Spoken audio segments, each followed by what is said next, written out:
estamos de vuelta, gracias por mantenerse ahí en sintonía.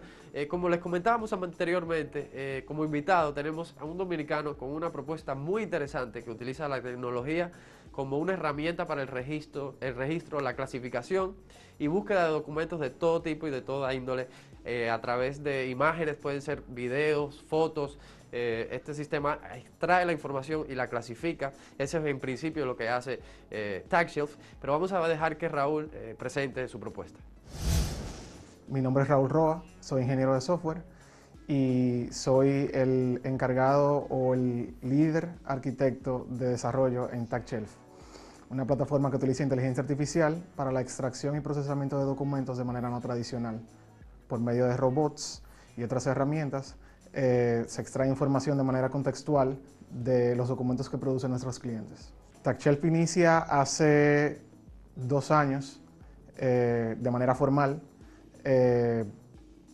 Nosotros entendíamos como grupo en la compañía que se necesitaba una herramienta que automatizara el proceso de lectura e interpretación de información de los documentos que se producían dentro de diferentes contextos, dígase que tienen las fotos que generan los fotógrafos, que tienen las letras de los contratos de los abogados, o cuál es la información contable que genera una empresa para fines operativos, por ejemplo. Bueno, la plataforma es genérica en el sentido de que interpreta cualquier tipo de documento, desde documentos de audio hasta documentos de texto. Por ende, no es una solución, sino un conjunto de soluciones respaldadas por modelos matemáticos muy complejos que extraen información particular que solamente tiene un valor contextual para quien las produce. Por ende, eso sin intervención humana. Por ende, eso es un reto, ya que nosotros no estamos supervisando el procesamiento de documentos que generan las personas, ya que no podemos estar leyendo su información confidencial y otro tipo de cosas. TagShelf es un servicio que funciona en el modelo de suscripción. Nosotros tenemos suscripciones mensuales, suscripciones anuales. Es muy similar a lo que llaman file syncers. Básicamente tú tienes una herramienta instalada en el computador que produce el documento o los documentos. Esos documentos son subidos a la nube de manera automática y una vez esos se suben a la nube, TagShelf empieza a hacer su magia. No requiere que nadie haga nada y entonces una vez se termina de procesar los documentos, uno recibe una notificación que indica que el procesamiento de cada documento de manera individual fue concluido. Si los documentos son videos, por ejemplo, lo que se hace es que el sistema trata de extraer información particular de cada uno de esos videos y va haciendo sugerencias. Esas sugerencias, el usuario final simplemente las descarta en caso de que no les interese o simplemente las aprueba. Y una vez eso sucede, entonces uno sigue recibiendo información contextual de esos documentos, dígase los videos, de manera seguida y frecuente, siempre y cuando vayan siendo subidos a la plataforma. Las actividades de TagShelf se resumen en 3. La primera es clasificación, la segunda es indexación y la tercera es extracción. Entonces, para cada una de esas actividades existe un robot que hace la actividad específica. Entonces, en el caso particular de la primera, que es clasificación, hay un robot que no es una entidad física, es más bien un programa, que lo que hace es que, vamos a decir, simula que está viendo el video de una manera muy rápida, ya que los robots de clasificación de nosotros procesan alrededor de 500 documentos por minuto. Entonces, luego de simular que vio el video, el robot interpreta todo el contenido dentro del video y sabe dentro de su contenido cuál es la manera ideal de clasificarlo según un modelo estadístico que ha visto videos de ese tipo o no antes. Entonces, luego de que se clasifica el documento, viene un proceso de indexación. Básicamente se sacan de cada uno de los cuadros del video, por ejemplo, se saca información contextual, si hay una persona, si hay animales, el tiempo del día, incluso la edad de las personas que salen, cosas así. Y esa información se utiliza entonces para que luego el usuario final pueda hacer búsquedas dentro de la plataforma y encontrar videos, por ejemplo, donde existan cosas como personas de más de 33 años, perros de raza X, etcétera. Y finalmente entonces viene el paso de extracción, donde contextualmente hablando se trata de extraer información del video que sea relevante para las operaciones del negocio. Entonces en el caso particular de Acento, que es vamos a decir, un canal de televisión, puede que haya información relevante sobre data dentro del video, por ejemplo, temas que se discuten en los videos, ubicaciones, videos grabados en provincias, videos grabados en localidades internacionales o locales, tiempo del día, por ejemplo, si llovía, si no llovía, qué hora era, cosas así, que pueden servir para tener una biblioteca o para simplemente llevar datos estadísticos de cuál es vamos a decir, el tipo de equipo que necesito para grabar ese tipo de video, por ejemplo. Cosa que se puede sacar de ese tipo de cosas. Por el momento nosotros tenemos una cantidad significativa de clientes, específicamente en el sector financiero. Como TaxShelf saca información de manera contextual, es muy útil para sacar información contable de las operaciones de una empresa. Entonces, básicamente todos los reportes de impuestos, todos los reportes contables y todas las informaciones que asocian las operaciones con las finanzas de una empresa se extraen de manera automática de todos los documentos que produce esa empresa y por ende, vamos a decir que somos muy famosos en esa área, quitándole un poquito de trabajo a los contables para que se transformen en vez de entidades o figuras que digitan información en figuras que analizan información. República Dominicana es un país interesante, ya que nosotros, todos los dominicanos, entendemos que estamos a la vanguardia en términos de tecnología. Sin embargo, la industria de software es algo que está en pañales. Entonces, el hecho de que esté en pañales requiere que las actividades de un ingeniero de software sean mayores a las de producir software. Hay un proceso de concientización, de culturización y un proceso muy arduo de descripción de manera tangible de lo que hace un producto de software, que es algo abstracto y que es muy complicado de describir, incluso para otros ingenieros de software. Entonces, eso es uno de los retos muy particulares, incluso para vender productos como el que yo vendo, donde personas como yo tenemos altas dificultades de explicar, ¿verdad? En términos un poco más aceptables de manera social, lo que hace un producto como este o como cualquier otro, que hacen operaciones muy complejas por detrás. Correcto. Entonces, usualmente, vamos a decir, en países donde la industria está formalizada de otra forma, hay equipos de comunicación que se transforman en entidades intermediarias entre los desarrolladores de software y vamos a decir que las personas que no desarrollan software y se encargan de comunicar de una manera muy clara lo que hace el software.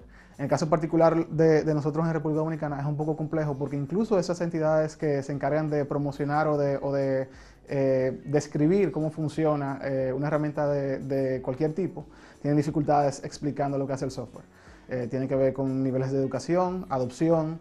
El Internet, aunque parece que todos lo tenemos en las manos, realmente la adopción es muy baja dentro de lo aceptable, vamos a decir, proporcionalmente hablando para lo que es un país como el de nosotros. Entonces eso hace que sea un poquito más complejo comunicar, ¿verdad? Y describir lo que hace el software. En el caso particular de la población, independientemente de sus intereses profesionales, el software o vamos a decir la programación, que es la materialización, ¿verdad? O la implementación del software como tal, es importante porque ayuda a desarrollar habilidades de, vamos a decir, resolución de problemas, te ayuda a interpretar de manera rápida soluciones lógicas a situaciones que se te presentan día a día. Además de que, por ejemplo, yo utilizo mucho una analogía cuando yo, por ejemplo, yo doy clases en la universidad y cuando trato de explicar a estudiantes que son de otra carrera la necesidad de estudiar software, básicamente lo que se le explica es que al igual que la matemática, que es algo que uno de manera explícita no está constantemente utilizando, los problemas que se resuelven al desarrollar software son cosas que se materializan de manera implícita en nuestras actividades diarias. Nadie está pensando, por ejemplo, en lo que son derivadas, que son un tema un poquito complejo cuando uno está en el colegio. Sin embargo, cada vez que uno calcula velocidades y calcula otras cosas, uno está utilizando derivadas de manera indirecta. Un promedio no es más que una integral y así sucesivamente hay representaciones implícitas de conceptos que pueden parecer complejos mientras los estudiamos en nuestro día a día. Si quieren saber más, pues enseguida volvemos con más de TaxShelf y Raúl Roa aquí en EO.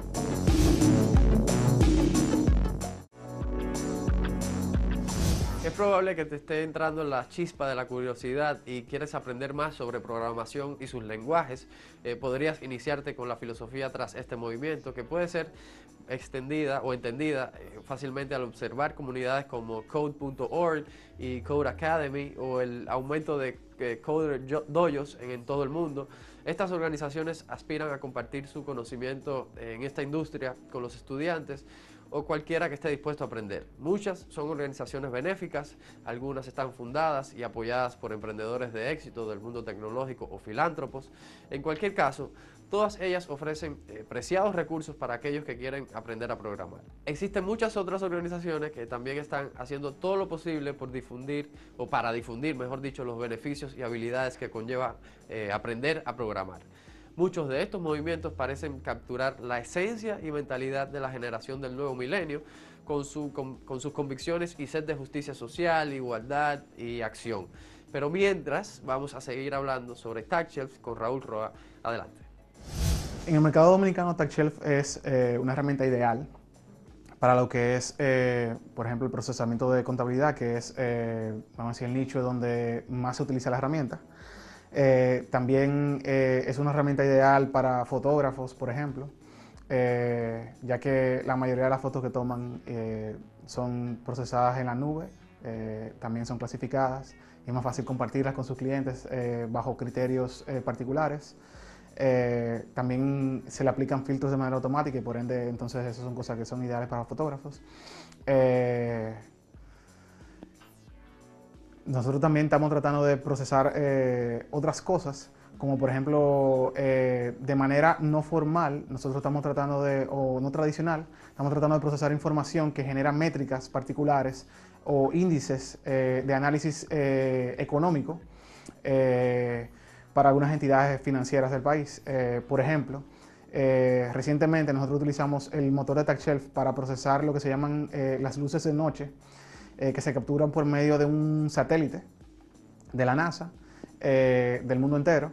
Entonces, con información geoespacial, tú puedes reducir esa información de luces al mapa de República Dominicana y utilizando esa información nosotros podemos generar cosas como el GDP, o quizás algún otro índice financiero que denote cuál es el estatus de República Dominicana en términos de calidad de vida, educación o accesibilidad a electricidad o, vamos a decir, sistemas básicos de cada ser humano, agua, cosas así. Bueno, irónicamente con TaxShelf he aprendido a trabajar más con personas que con software. Como yo decía, el reto de comunicar que hace TaxShelf hacia personas que no trabajan con software hace que mi foco particular en términos de actividades diarias sea el de tratar de traducir, ¿verdad?, todas esas operaciones complejas que hacen los robots en cosas fáciles de describir, en cosas fáciles de entender. También, en cierto sentido, de forma opuesta, ocurre que yo tengo que comunicar a mi equipo qué tiene que hacer en términos de software con respecto a lo que esperan personas que no hablan el lenguaje del software. Entonces, ese trabajo de intermediario con personas se ha convertido en mi actividad diaria, en el reto más grande que he tenido que superar. Dedicación, dedicación, dedicación.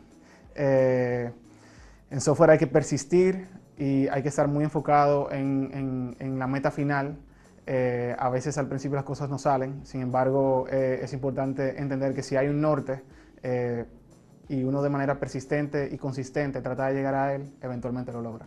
En mi profesión lo que más me gusta es competir. Realmente, independientemente de que el software local no sea algo grande, por medio del internet digamos que el software es algo global, el mundo del software, y trabajar desarrollando software es algo muy competitivo y es algo que me motiva día a día, pues así que todos tratamos de ser los mejores en lo que hacemos y por ende siempre hay, ¿verdad?, un oponente que nos pasa o que nos motiva más bien. Con TaxShelf queremos lograr generar subtítulos de videos de manera automática. Esa es nuestra próxima meta.